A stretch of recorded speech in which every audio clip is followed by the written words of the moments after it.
You're being chased in and around an abandoned house by a chainsaw wielding murderer. What do you do?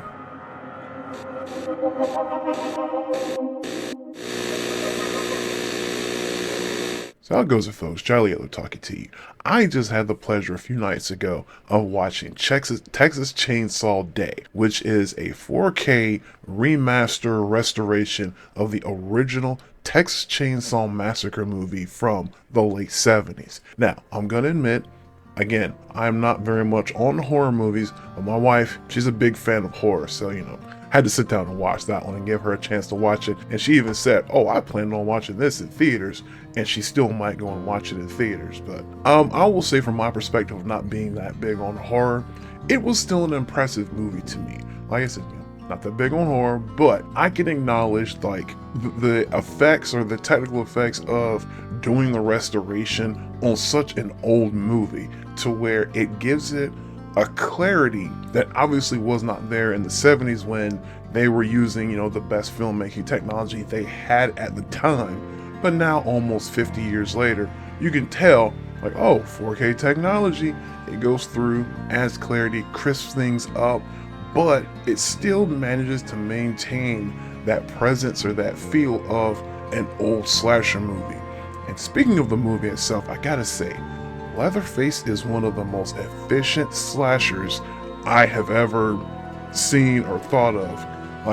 Okay, I don't think anybody is worried about a spoiler on a nearly 50-year-old movie, but I'll just in case. But the way he takes those kids out so quickly and clean, I want to say, out of the group of 5 kids in this movie, he takes 3 of them out in 5 minutes. It felt like 5 minutes, but anyway. But I'll say on to it is, it was a nice thing to sit down and watch, and to see, how restorative technology can work wonders on old pieces of cinema.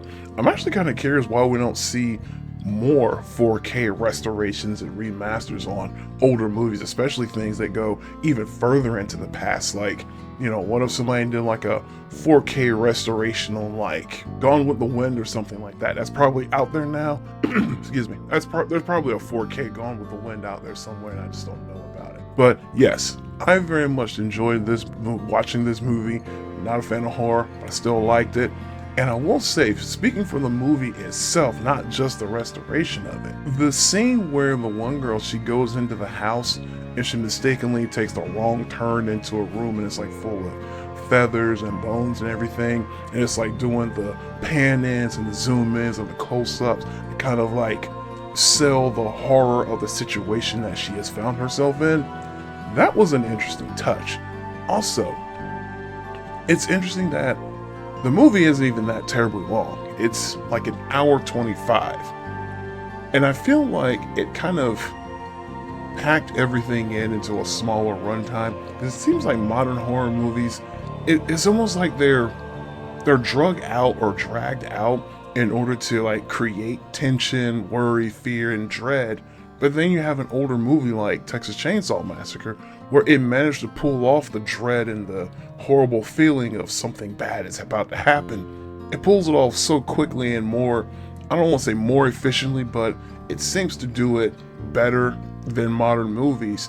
And it was just kind of the manipulation of some weird droning music or sounds. And then you've got the close-ups, and then she's looking at the chicken bones, and she's tripping into a pile of feathers, and Lord knows what else is on that floor when she fell into it. And then there's the one chicken that's sitting up in a cage, and it does create that horror and that terror. Although one thing that did kind of throw me off is the passage of time in this movie, because it feels like they found the house late in the evening, but then by the time everything goes down and we're down to the final girl, she comes out and it's daytime.